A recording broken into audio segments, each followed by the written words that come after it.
আজকে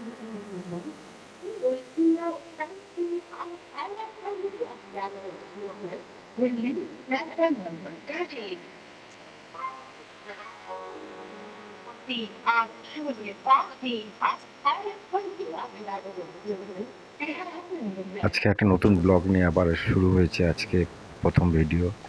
আজকে আমরা যাচ্ছি প্রান্তিক মানে বোলপুর, সেখান থেকে শান্তিনিকেতন। এখন আমরা ট্রেনে আছি, ট্রেনেই যাচ্ছি। বুঝতে পারছেন, আমরা ট্রেনটি হচ্ছে কবিগুরু এক্সপ্রেস। এই আমরা ট্রেনে এখন যাচ্ছি। ট্রেন থেকে প্রাকৃতিক সৌন্দর্য আমরা দেখছি।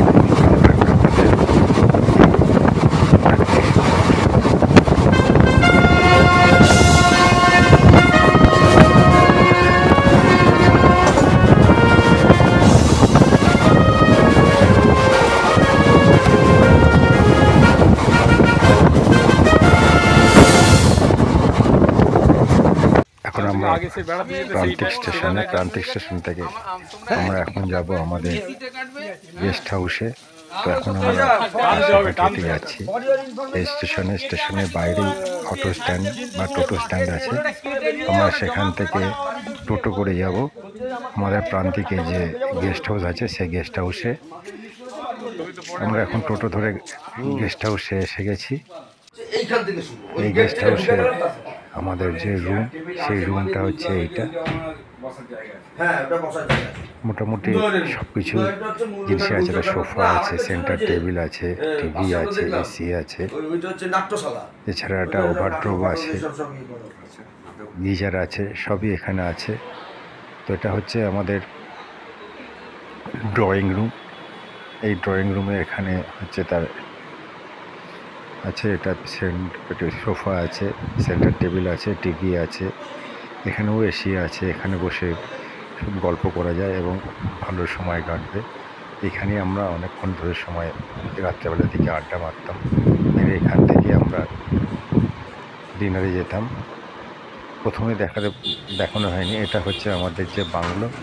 সেই বাংলোর যে বাইরের যে ভিউজ, এই বাংলোর যে বারান্দা আছে, সেই বারান্দা থেকে ভিউজ। এই সামনে চলে গেছে প্রান্তিকের বাঁ দিকে চলে গেছে প্রান্তিক স্টেশন, ডান দিকে হচ্ছে সোনাঝুরি হাট।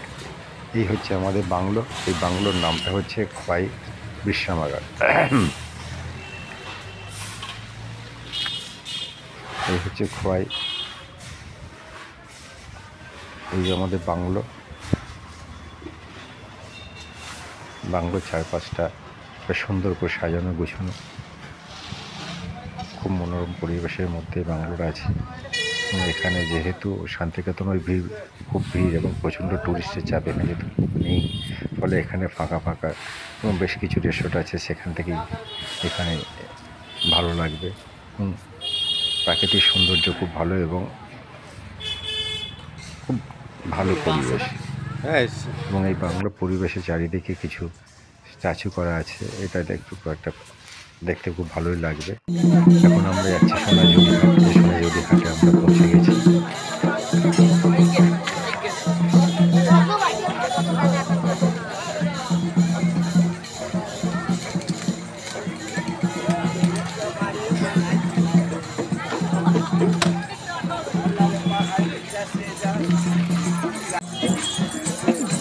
যা লাল পাহাড়ি দেশে যা, রাঙা মাটি দেশে যা, মানাইছে নাই রে, তুই কেবারে মানাইছে নাই রে, তুই কেবারে মানাইছে নাই রে, তুই কেবারে মানাইছে নাই রে, তুই কেবারে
এখন আমরা আছি গোয়ালতোর, এখানেই এই কোপাই নদী।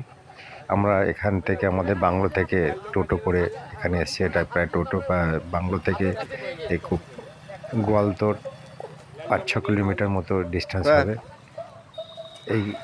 এখানেই হচ্ছে কোপাই নদী। এই কোপাই নদীর চারিপাশে এখন জল যেহেতু খুব কম আছে, ফলে চারদিকে এখন চড়া পড়ে গেছে এবং এখানে যে কিছু একটু জল আছে সেখানে এখানকার লোকেরা স্নান বা ওইভাবে এদের জল নিয়ে কিছু চাষবাস করে। এর পাশে হচ্ছে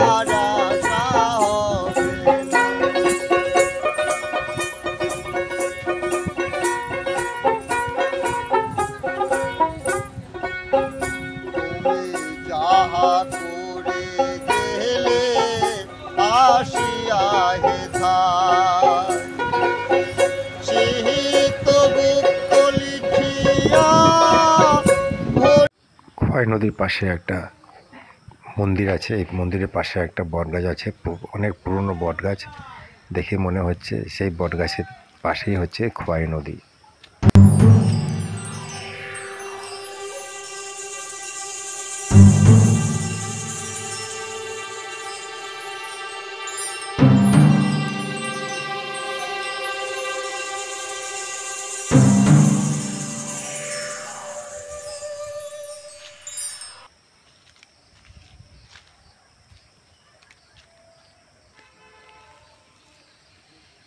আমরা বীরভূমে এসেছি এবং মোটামুটি শীতকালে, তো শীতকালে বীরভূমে এসেছি, অথচ খেজুর রস খেতেই পারি না। তাই আমরা যখন গোয়ালতোর থেকে একটু সামনে হাঁটাহাঁটি করছিলাম তখনই দেখলাম এখন একটা খেজুর রস বিক্রি হচ্ছে। এরা সাধারণত নদিয়া থেকে আসে এবং এখানকার যে খেজুর গাছগুলো আছে সেগুলো এরা ইজারা নেয় এবং এখান থেকে রস নিয়ে এরা এখানে গুঁড়ো বানায় এবং এখানে এরা রস বিক্রি করে। আমরা তাই খাচ্ছি এখানে। রস খাওয়ার পর এখানে সবাই ইচ্ছা হলো যে আমরা একটু আলুর চপ খাবো। ঠিক তার উল্টো দিকে একটা দোকান, সেই দোকানে উনি দোকানদার ভাজছেন এবং আমাদের গরম গরম আমরা সেই আলুর চপই খাচ্ছি।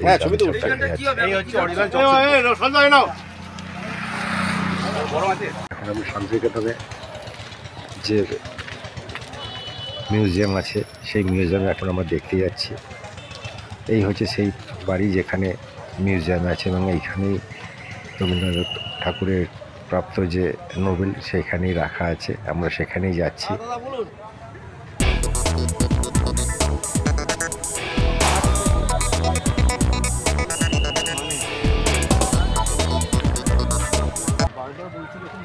কালীতলার সন্ধ্যাবেলায়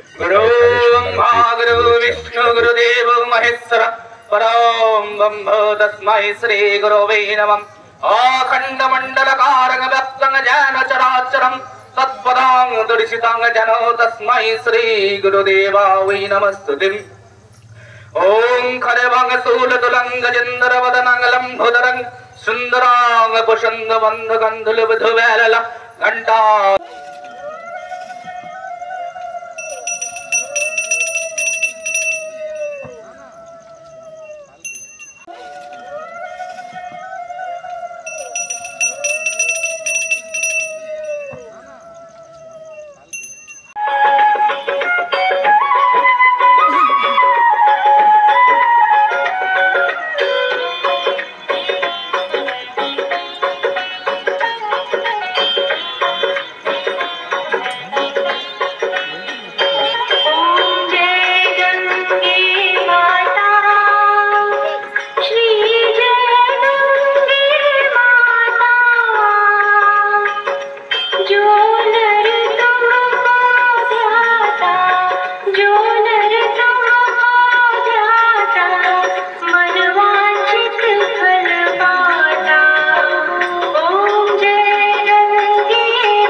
তারাপীঠ আমরা উদ্দেশ্যে যাচ্ছি। এই তারাপীঠ বোলপুরের যে হাইওয়ে সেই হাইওয়ে আমাদের গাড়ি যাচ্ছে, আমরা সেখানেই যাচ্ছি।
তারাপীঠে প্রায় এসে গেছি। তারাপীঠে আমরা তারাপীঠে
এটা তারাপীঠের শ্মশান। এখানে সাধক মামা খাবার একটা মন্দির আছে এবং বিভিন্ন আরও কয়েকটি মন্দির আছে, চারিদিকে কিছু দোকানপাট আছে, এখানে পুজো দেওয়া যায়।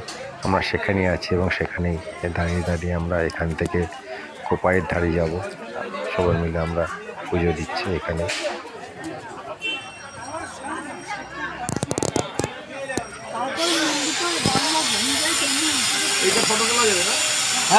আজকে আমাদের ফেরার দিন। আজকে আমরা তারাপীঠ থেকে রামপুরহাট হয়ে আমরা কলকাতা ফিরবো। এখন আমরা রামপুরহাট স্টেশনে এসেছি, ট্রেন আসতে দেরি আছে। আমরা এখানে ব্রেকফাস্ট করব, ব্রেকফাস্ট করে আমরা স্টেশনে গিয়ে ট্রেন ধরবো।